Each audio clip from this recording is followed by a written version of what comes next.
नमस्कार, आप देख रहे हैं बीबीसी राजस्थान और मैं हूं आपके साथ ईशा सिंह। स्वागत है आपका हमारे स्पेशल मिड डे बुलेटिन में। यहाँ मिलेगी आपको दोपहर तक की प्रदेश की हर बड़ी खबर। मिड डे बुलेटिन में अब तक की बड़ी खबरों पर एक नजर डालते हैं। क्या है आज खास? निकाय पंचायत चुनाव अकेले लड़ेगी बीजेपी, सांसद राजकुमार रोत का बड़ा ऐलान। गठबंधन की संभावनाओं से किया इनकार। शिवालय नगर में चोरों का आतंक, पिता पुत्र पर हमला, पिता गंभीर घायल। दाहोद में निकली भव्य वीरभद्र कावड़ यात्रा, 111 कावड़ों के साथ उमड़े शिव भक्त। मनकामेश्वर महादेव मंदिर से हुआ शुभारंभ। स्वतंत्रता दिवस पर स्वच्छता की अनोखी पहल, शहर में लगाए 50 से अधिक कचरा पात्र। हॉस्टल के खाने में कीड़े मिलने का आरोप, 50 छात्राएं पैदल पहुंची कलेक्ट्रेट। वार्डन के व्यवहार पर भी उठाए सवाल। बीकानेर के पूगल में किसान के खेत में मिला पाकिस्तानी गुब्बारा, पुलिस ने की जांच। सोनिया गांधी के खिलाफ अजमेर में बीजेपी का प्रदर्शन, मशाल जुलूस निकाल फूका पुतला। 50 दिन पहले हुआ उद्घाटन, पहले ही बरसात में ढही करोड़ों की हाई लेवल पुलिया। एमपी से जोड़ने वाले मार्ग पर आवागमन ठप। लोहारिया में विप्र फाउंडेशन ने किया पौधारोपण, पर्यावरण संरक्षण का दिया संदेश। यह थी आज की बड़ी खबरें। अब खबरों को देखते हैं विस्तार से। आगामी नगर निकाय और पंचायती राज चुनावों को लेकर बांसवाड़ा डूंगरपुर सांसद एवं भारत आदिवासी पार्टी के नेता राजकुमार रोत ने बड़ा राजनीतिक बयान दिया है। रोत ने स्पष्ट किया कि भारत आदिवासी पार्टी इन चुनावों में किसी अन्य दल के साथ गठबंधन नहीं करेगी और अपने दम पर चुनाव मैदान में उतरेगी। सांसद राजकुमार रोत ने गठबंधन की संभावनाओं को खारिज करते हुए कहा कि पार्टी अपने संगठन और कार्यकर्ताओं के दम पर नगर निकाय एवं पंचायती राज चुनाव मजबूती से लड़ेगी। उनके इस बयान के बाद आगामी स्थानीय चुनावों में बाप की रणनीति को लेकर तस्वीर काफी हद तक साफ हो गई है। वहीं यूनिफॉर्म सिविल कोड यानी यूसीसी को लेकर भी सांसद राजकुमार रोत ने सरकार पर निशाना साधा। उन्होंने आरोप लगाया कि आदिवासी को आदिवासियों से लड़ाने की कोशिश की जा रही है। रोत ने कहा कि यदि राज्य सरकार किसी कानून या व्यवस्था को जबरन थोपने का प्रयास करेगी तो भारत आदिवासी पार्टी उसका विरोध करेगी। स्थानीय निकाय और पंचायती राज चुनाव से पहले राजकुमार रोत का अकेले चुनाव लड़ने का ऐलान राजनीतिक रूप से महत्वपूर्ण माना जा रहा है। अब पार्टी अपने प्रत्याशियों और जमीनी संगठन के जरिए किस रणनीति के साथ चुनाव मैदान में उतरती है, यह इस पर नजर रहेगी।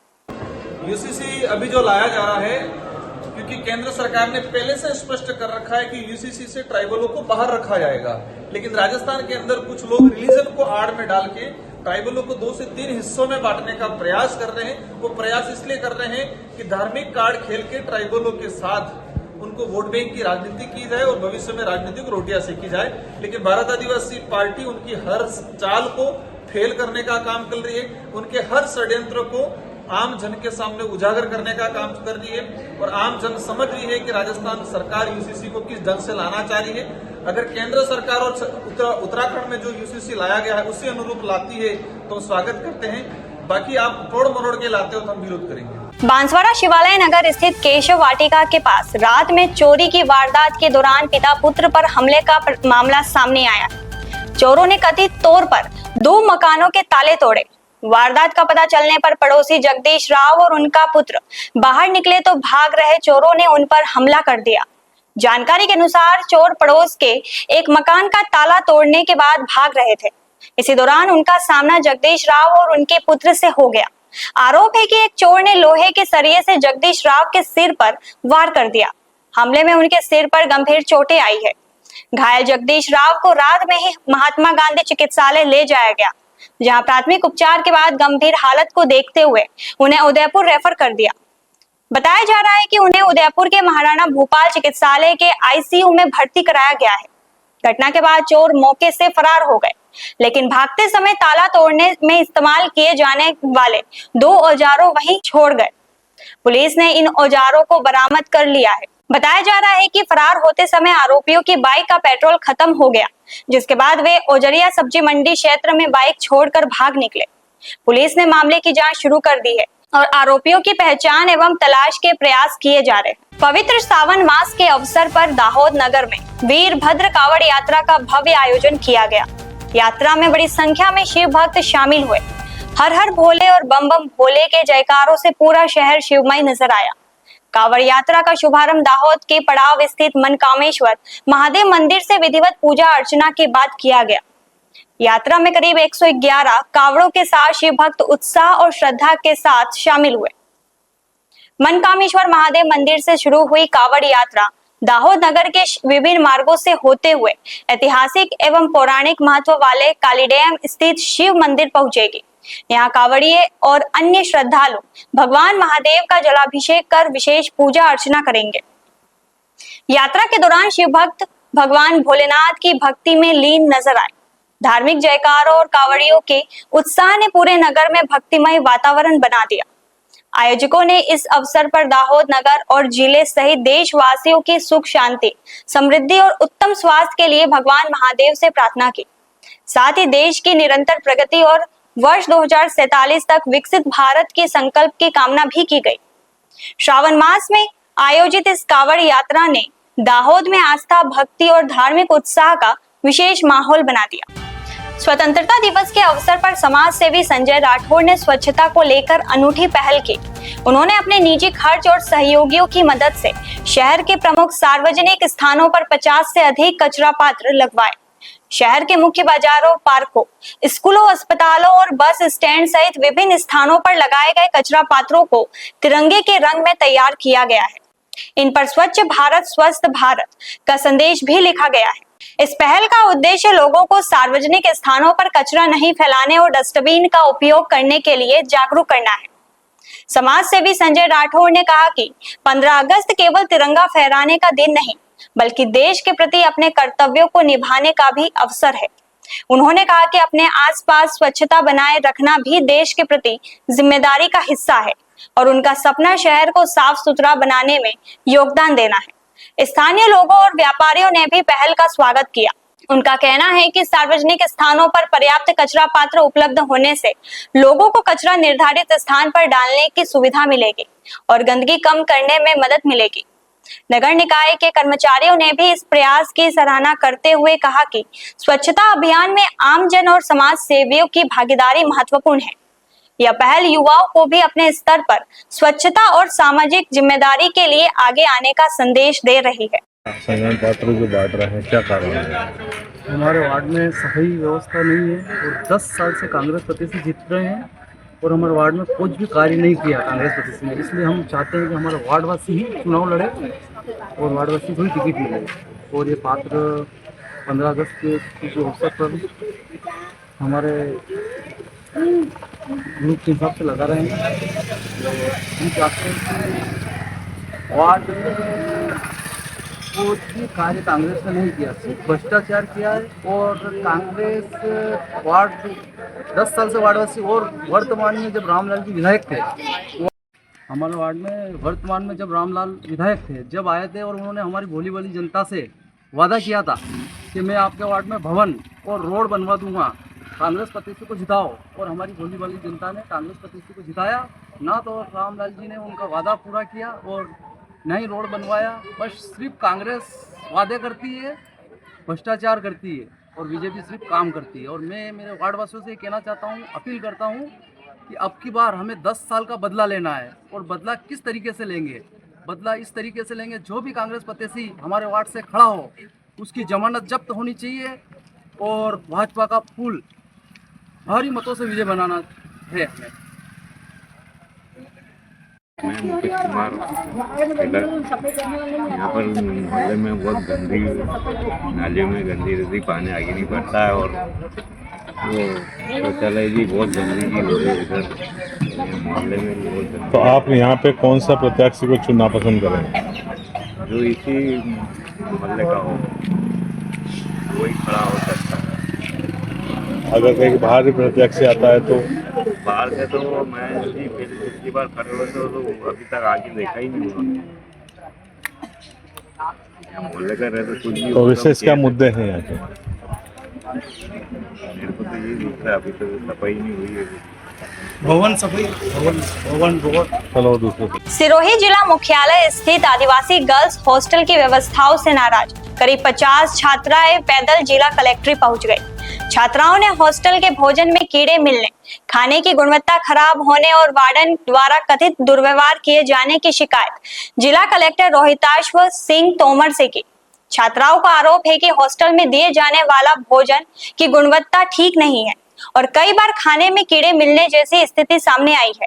छात्राओं ने दावा किया कि जब वे भोजन को लेकर शिकायत करती है तो वार्डन उनके साथ कथित तौर पर बदतमीजी करती है और अपमानजनक शब्दों का इस्तेमाल करती है। छात्राओं ने हॉस्टल की अन्य व्यवस्थाओं को लेकर भी अपनी समस्याएं कलेक्टर के सामने रखी। मामले की गंभीरता को देखते हुए जिला कलेक्टर ने करीब 1 घंटे तक छात्राओं से बातचीत की और उनकी शिकायतें सुनी। इसके बाद एसडीएम, तहसीलदार और शिक्षा विभाग के एडीपीसी को बुलाकर आवश्यक निर्देश दिए गए। छात्राओं की शिकायत की वास्तविकता जांचने के लिए प्रशासन ने कमेटी गठित कर जांच के निर्देश दिए हैं। वहीं छात्राओं की सुरक्षा को देखते हुए कलेक्टर के निर्देश पर करीब 3 सरकारी वाहनों से उन्हें वापस हॉस्टल पहुंचाया गया। अब प्रशासनिक जांच के बाद ही भोजन की गुणवत्ता और वार्डन के व्यवहार को लेकर छात्राओं द्वारा लगाए गए आरोपों की वास्तविक स्थिति स्पष्ट हो सकेगी। क्या था हॉस्टल का मामला, बच्चा क्यों आई थी आपके पास? ये जो बच्चियाँ आई थी इनकी शिकायत थी कि जो वार्डन द्वारा जो इनको खाना दिया जा रहा है उसको लेकर शिकायतें थी। सब्जियों में बता रहे थे कि ख़राब क्वालिटी की है और साथ ही साथ दूध की भी शिकायतें थी। तो सभी बच्चियाँ, क्योंकि इनकी बच्चियों, ऐसा कहना है कि बच्चियों ने वहाँ पे शिकायत करी, उनकी बात नहीं सुनी गई, इसलिए वो मेरे पास आई थी। तो सभी बच्चियों से मेरे द्वारा संवाद करा गया, डायरेक्ट बात करी गई।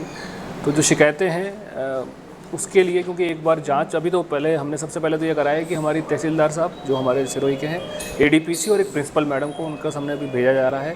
उनके साथ सभी तथ्यों की पूरी तरह जांच कराई जाएगी।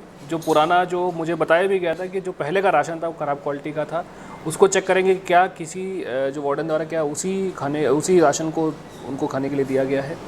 और उसके बाद वो जो रिपोर्ट है हमको आज ही देंगे, उसके बाद हम कार्रवाई करेंगे। साथ ही साथ हमने ऐसा सिस्टम भी बनाया है आज से ही कि इस तरह की शिकायतें दोबारा नहीं आए। इसमें हम ये करेंगे कि सभी हॉस्टल में कोई ना कोई सरकारी कर्मचारी दोनों टाइम जाकर के एक बार खाने की जांच जरूर करेगा, चाहे वो रेवेन्यू के हो सकते हैं, चाहे वो टीएडी के हो सकते हैं। वहाँ पे एक रजिस्टर भी खोला जाएगा जिसमें कि बच्चे भी अपनी शिकायत लिख सकते हैं और हमारी पूरी कोशिश रहेगी कि हम एक्शन भी लें और इस तरह की पुनरावृत्ति दोबारा नहीं हो। सर, समाज कल्याण विभाग द्वारा संचालित हुआ हॉस्टल है? नहीं, समाज कल्याण का नहीं, ये टीएडी का हॉस्टल है। टीएडी विभाग की तरफ से? टीएडी का है। तो टीएडी वालों ने इसकी कभी जांच नहीं की फूड को लेकर के, बच्चों की क्वालिटी को लेकर? मेरे ख्याल से करी होगी, देखिए वो डेटा मेरे पास नहीं रहता है। डीसी टीएडी की पोस्ट है अपने यहाँ, जॉबू रोड बैठते हैं, लेकिन उनका भी यही कहना है कि लगातार जांचें करी जा रही थी, परंतु कुछ उसमें कमियां पाई गई थी। तो इसीलिए मैंने आज एक कमेटी बना के उसका पूरा निस्तारण कराएंगे। और फूड इंस्पेक्टर के द्वारा इसकी कोई जांच करवाई जाएगी? फूड इंस्पेक्टर की उसके बाद करी जाएगी, क्योंकि फूड इंस्पेक्टर क्या है कि देखिए जब बना हुआ खाना हो तब कर सकता है, जरूरत पड़ी तो उनको भी बुलाया जाएगा। ठीक सर, थैंक यू। वो है ना मैम, हम आदिवासी है ना, हमको है ना गवार भी बोलती है और हमारे ऊपर इंजाम दिया था कि हमारे पास फ़ोन है, पर हमारे पास फ़ोन नहीं था और हमारी है ना गैर मौजूदगी में हमारे रूम चेक किए गए थे और हमारे पास फ़ोन नहीं था, फिर भी हमारे पास बार बार इंजाम दिया जा रहा था और हमारे खाने में कीड़े आते। शिकायत करने के बावजूद भी मैम ध्यान नहीं दे रहे थे। तो हमने फिर एक बार मैम को माफ़ किया गया था और फिर वापस वही गलती हो रही है। तो उस हिसाब से हमने है ना इस बार ना सोच लिया था कि हम सर के पास जाएंगे और बोलेंगे, सर हमारी वार्डन चेंज कर दो या फिर हमारे खाना सही ढंग से बनवाओ। हम ये नहीं चाहते कि वार्डन हटा दो, बस हमारा खाना भी सही बनना चाहिए। ये खाने की समस्या आपको कितने समय से आ रही है? ये सर अगले साल से है। 1 साल से? हाँ, और इस साल भी चल रही है। कितने बच्चे हैं हॉस्टल में टोटल? 50 बच्चे हैं। हाँ। अच्छा, सब कौन सी क्लास के बच्चे हैं? 6 से 12। 6 से 12। ठीक है। नाम है बेटा? लक्ष्मी मैडम, आप शिकायत करते हो खाने को लेकर के, क्या करती है वो मैडम? कि अगली बार सुधार लेंगे, पर अगली बार नहीं सुधार। आपके साथ में मिसबिहेव करती है मैडम? यस। अच्छा, किस प्रकार से क्या करती है आपको वो? अगर हम कुछ करते तो फिर बोलते तो गवार है, अनपढ़ है, इनके क्या समझ में आता है, ऐसे बोलते। अच्छा, ठीक है। कौन से हॉस्टल से आए आप? कौन से हॉस्टल से आए? Guest hostel? राजकीय कन्या आश्रम छात्रावास। आश्रम? अच्छा, क्या है खाने में? कीड़े आ रहे हैं? हाँ। कब आए थे कीड़े? रोज आते हैं। अभी आप कलेक्टर साहब से मिले थे? हाँ। क्या बोला कलेक्टर साहब ने? इसका समाधान करेंगे, समस्या सॉल्व करेंगे। हाँ, क्या कहा उन्होंने? उन्होंने कहा है कि निरीक्षण करेंगे और पूरी जांच पड़ताल करेंगे, उसके बाद ही कुछ कार्रवाई करेंगे, उससे पहले कुछ नहीं करेंगे। हॉस्टल में कितने बच्चे हैं टोटल? हॉस्टल में टोटल 50 लड़कियां रहती हैं। अच्छा, तो सबकी ये समस्या है, खाने की रोज की समस्या है।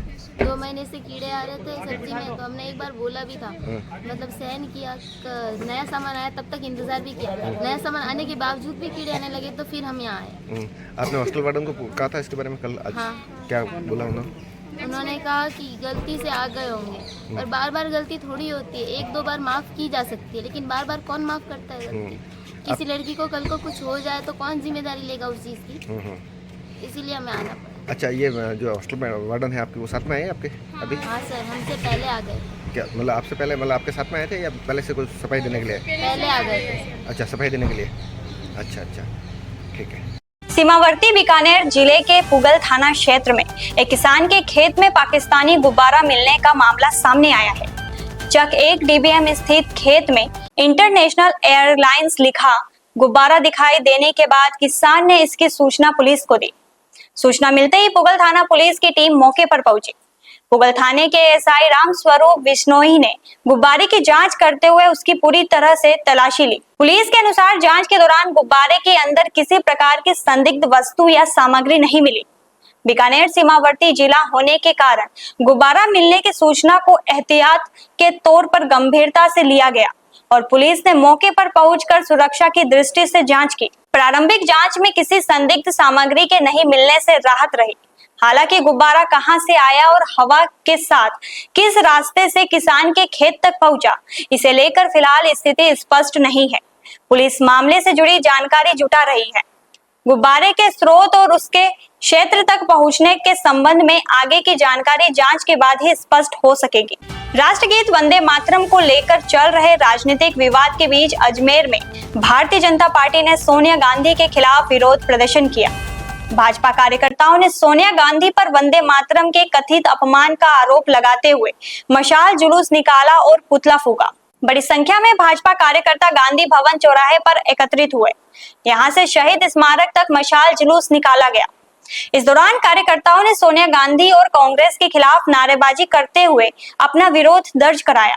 भाजपा नेताओं ने आरोप लगाया कि राष्ट्रगीत के सम्मान को लेकर सोनिया गांधी के कथित रवैये से देश की भावनाएं आहत हुई है। प्रदर्शनकारियों ने सोनिया गांधी और कांग्रेस से इस मामले में देश की जनता से माफी मांगने की मांगे रखी। प्रदर्शन में केंद्रीय कृषि राज्य मंत्री भागीरथ चौधरी, राजस्थान देव नारायण बोर्ड के अध्यक्ष ओम प्रकाश भड़ाना और भाजपा प्रदेश उपाध्यक्ष सरिता गैन सहित अन्य जनप्रतिनिधि और बड़ी संख्या में पार्टी कार्यकर्ता मौजूद रहे। वंदे मातरम को लेकर जारी राजनीतिक बयानबाजी के बीच अजमेर में हुए इस प्रदर्शन के जरिए भाजपा ने कांग्रेस पर निशाना साधा। हालांकि भाजपा की ओर से लगाए गए आरोपों पर कांग्रेस का पक्ष सामने आना बाकी है। जी भाई साहब, आज किस प्रकार का विरोध प्रदर्शन किया जा रहा है? क्या देखिए, बहुत दुर्भाग्य की बात है देश के लिए कि वंदे मातरम जब एक राष्ट्रगान है, और राष्ट्रगान करने पर जब हमारे राहुल गांधी जी को, खड़गे जी को आपत्ति है, जब 15 अगस्त जो स्वतंत्रता दिवस है हमारा राष्ट्र पर्व है, उस राष्ट्र पर्व के ऊपर जब वंदे मातरम का गान होता है उसको बंद करवाने की कोशिश करते हैं। ये दुर्भाग्य की बात है। इसलिए भारतीय जनता पार्टी पूरे देश भर में इसका हम विरोध कर रहे हैं और महात्मा गांधी जी को के यहाँ हम आए हैं और हम महात्मा गांधी जी से यही निवेदन करते हैं कि कांग्रेसियों को बापू उनको कैसे सद्बुद्धि आए, आप उनको सद्बुद्धि दे और भगवान भी उनको सद्बुद्धि दे। जो इस राष्ट्र की एक प्राण है, वंदे मातरम गीत जो राष्ट्र गीत है, उसके ऊपर भी उनको तकलीफ होती है। इसलिए हम विरोध प्रदर्शन करने के लिए हमारे भाजपा के सारे जिलाध्यक्ष और सभी जनप्रतिनिधि सब आज यहाँ हम बापू के यहाँ शरण में आए हैं। जी भाई साहब, आज किन मुद्दों को लेकर आज धरना प्रदर्शन किया जा रहा है? क्या देखिए, जिस प्रकार आपने देखा कल देश का 80वां स्वतंत्रता दिवस मनाया गया, बड़े धूमधाम से देश के लोगों ने, देश की 140 करोड़ जनता ने हमारे स्वतंत्रता आंदोलन में शहीद हुए स्वतंत्रता सेनानियों को याद किया, नमन किया हमारे आज़ादी आंदोलन में महती भूमिका निभाने वाले सब लोगों को याद करके हमारे स्वतंत्रता के उत्सव को बड़ा हर्षोल्लास से मनाने का काम किया। देश की आज़ादी के बाद पहली बार लाल किले से वंदे मातरम को पूरा गाना गाया गया। पूरे देश में सब लोगों ने उस वंदे मातरम हमारे राष्ट्रगीत को सम्मान देने का काम किया गया। लेकिन जिस प्रकार कांग्रेस के कार्यालय में वंदे मातरम के 2 छंदों के बाद सोनिया गांधी और राष्ट्रीय अध्यक्ष ने जिस प्रकार वंदे मातरम के गीत को बंद करने का और उस राष्ट्रगीत के चलने के दौरान जो हरकतें करी, वो कहीं ना कहीं उनकी नक्सल मानसिकता को पुनः दर्शाने का काम करता है। कांग्रेस ने हमेशा राष्ट्र विरोधी काम करने के काम किए। राष्ट्रवाद, राष्ट्रहित की चीज़ों पर कांग्रेस सदैव तुष्टीकरण की राजनीति को ध्यान में रखते हुए, वोट बैंक की राजनीति करते हुए हमेशा कांग्रेस ने देश को बांटने का, तोड़ने का काम किया। आज अजमेर शहर का युवा, अजमेर शहर की जनता कल जो कांग्रेस की जो हरकत रही उसके खिलाफ, कांग्रेस के इस चेहरे के खिलाफ, इस दोगले चेहरे के खिलाफ विरोध प्रदर्शन के रूप में आज अजमेर की जनता सड़कों पर उतरी है। और हम ये मांग करते हैं कि कांग्रेस पार्टी, कांग्रेस अधिकृत रूप से राष्ट्रगीत के प्रति जो उन्होंने अपमान किया उसके लिए माफ़ी मांगे। और निश्चित रूप से कांग्रेस ने भारतीय संविधान का, हमारी संप्रभुता का और स्वतंत्रता सेनानियों का अपमान करने का काम किया। जी, आज किस मांग को लेकर प्रदर्शन किया जा रहा है, क्या कुछ होता है? जिस तरह की स्वतंत्रता दिवस के दिन विपक्ष की नेता सोनिया गांधी जी ने जो वंदे गीत का अपमान किया है, हम जहां पर देशभक्ति की बात करते हैं और वो पार्टी जो कहती है कि हम भी बराबर के इस देशभक्ति में आगे रहे हैं, मैं इस शर्मनाक घटना की निंदा करती हूँ और कांग्रेस पार्टी से ये निवेदन करूंगी कि आप जिस तरीके की नेतागिरी कर रही हैं वो शर्मनाक है, निंदनीय है, आपको शोभा नहीं देता है। हमारे देश के गीत के लिए इस तरह का शर्मनाक प्रक्रिया करने का, जहां पर स्वतंत्रता दिवस के दिन ये घटना हो रही है, बहुत ही शर्मनाक है। बारां जिले के जलवाड़ा क्षेत्र के डेगनी हाई लेवल पुलिया का एक हिस्सा पहली ही बरसात में ढहने का मामला सामने आया। ग्रामीणों के मुताबिक करोड़ों रुपए की लागत से बनी इस पुलिया का करीब 50 दिन पहले क्षेत्रीय सांसद और विधायक ने उद्घाटन किया था। अब पुलिया क्षतिग्रस्त होने के बाद ग्रामीणों ने निर्माण की गुणवत्ता पर गंभीर सवाल उठाए हैं। स्थानीय लोगों के अनुसार यह पुलिया मध्य प्रदेश की ओर जाने वाले मार्ग को जोड़ती थी और आसपास के करीब 10 गांवों के लिए इसका उपयोग करते थे। पुलिया क्षतिग्रस्त होने से इस मार्ग पर आवागमन प्रभावित हुआ है। ग्रामीणों का दावा है कि अभी पुलिया का करीब 1/4 हिस्सा गिरा है, जबकि शेष हिस्से पर भी खतरा बना हुआ है। उन्होंने संभावित हादसे को देखते हुए रास्ता तत्काल बंद करने की मांग की है।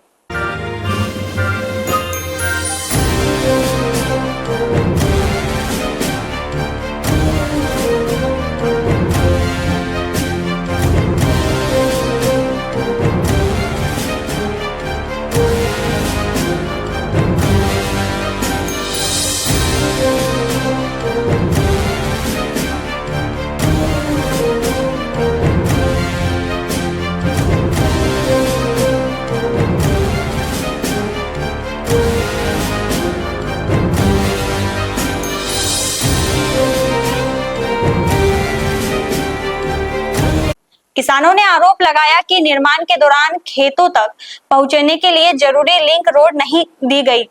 इससे पहले भी विरोध किया गया था, लेकिन सुनवाई नहीं हुई। अब रास्ता नहीं होने से किसानों को खेतों तक पहुंचने में परेशानी हो रही है। ग्रामीणों ने मरम्मत कार्य के दौरान मजदूरों की सुरक्षा व्यवस्था पर भी सवाल उठाए हैं। उनका आरोप है कि मजदूरों से पर्याप्त सुरक्षा इंतजाम के बिना काम कराया जा रहा है।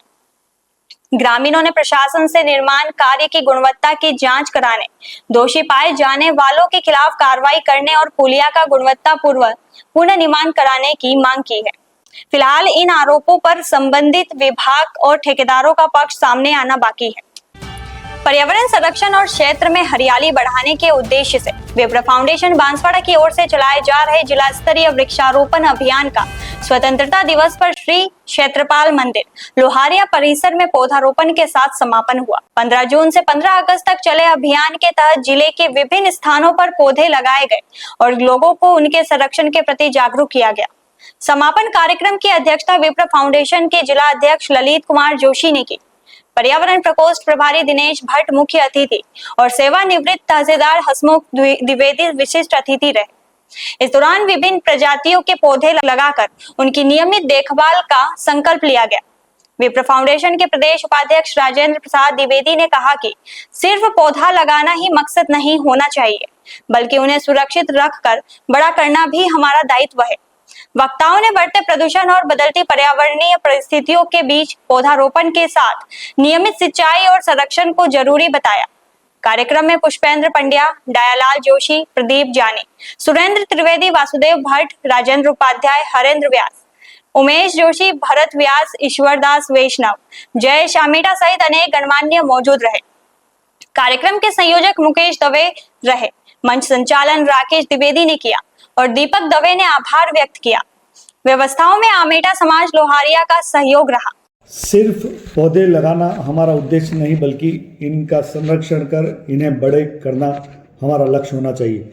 जी हाँ, ये उद्गार थे विप्र फाउंडेशन के द्वारा लोहारिया कस्बे के क्षेत्रपाल मंदिर परिसर पर वृक्षारोपण के कार्यक्रम के दौरान वक्ताओं ने कहा कि विप्र फाउंडेशन के द्वारा 15 जून से लेकर 15 अगस्त तक जिले के विभिन्न इलाकों में पौधे लगाने का अभियान रखा गया था। इसी को देखते हुए लोहारिया कस्बे के क्षेत्रपाल मंदिर परिसर पर भी वृक्षारोपण का कार्यक्रम आयोजित किया गया। इसमें जिले के विभिन्न क्षेत्रों से विप्र बंधु एकत्रित हुए तथा सभी ने पेड़ लगाकर इनके संरक्षण का संकल्प लिया। कार्यक्रम में विप्र फाउंडेशन के जिलाध्यक्ष ललित जोशी, पर्यावरण प्रकोष्ठ प्रभारी दिनेश भट्ट, सेवानिवृत्त तहसीलदार हसमुख द्विवेदी, सेवानिवृत्त जिला शिक्षा अधिकारी पुष्पेंद्र पंड्या, विप्र फाउंडेशन प्रदेश उपाध्यक्ष राजेंद्र प्रसाद द्विवेदी, दयालाल जोशी, प्रदीप जानी, मदन मोहन भट्ट, ईश्वरदास वैष्णव, भूपेंद्र द्विवेदी, जय शामेटा, कल्पेश द्विवेदी, राकेश द्विवेदी, दीपक दवे, पंकज आमेटा, उमेश जोशी, सुरेश त्रिवेदी, भरत व्यास, आदर्श व्यास सहित कई विप्र जन मौजूद रहे। बहुत ही बढ़िया कार्यक्रम क्षेत्रपाल मंदिर परिसर पर आयोजित किया गया तथा सभी ने मिलकर मंदिर परिसर के चारों ओर पौधे लगाए। अतिथियों ने कहा कि पेड़ पौधे हमारा भविष्य है तथा इनकी सुरक्षा एवं इनका संरक्षण बेहद जरूरी है। विप्र फाउंडेशन के द्वारा रक्तदान से लेकर वृक्षारोपण एवं अनेक जनहित के कार्यक्रम किए जाते हैं, जिसके चलते लोगों को एवं पर्यावरण को सहायता मिल सके। विप्र फाउंडेशन पिछले कई वर्षों से जिले में अपनी पहचान बना रहा है तथा फाउंडेशन के द्वारा जन जागरूकता के भी कई काम किए जा रहे हैं। इसी कड़ी में लोहारिया में भी एक बहुत ही अच्छा कार्यक्रम आयोजित किया गया। अंत में महाप्रसाद का भी आयोजन किया गया। लोहारिया सर्व विप्र बंधुओं के द्वारा यह महाप्रसाद तैयार किया गया था, जिसका आनंद सभी विप्र बंधुओं ने लिया। तो यह थी दोपहर तक की बड़ी खबरें। दिन भर की खबरों को देखने के लिए देखिए हर रात 8 बजे हमारा बुलेटिन बांसवाड़ा पत्रिका, और प्रदेश की हर बड़ी खबर के लिए रात 9 बजे प्राइम टाइम 8-9। और ऐसे ही तमाम खबरों को देखने के लिए बने रहे हमारे साथ और सब्सक्राइब और फॉलो करें हमारे YouTube व Instagram चैनल BBC राजस्थान।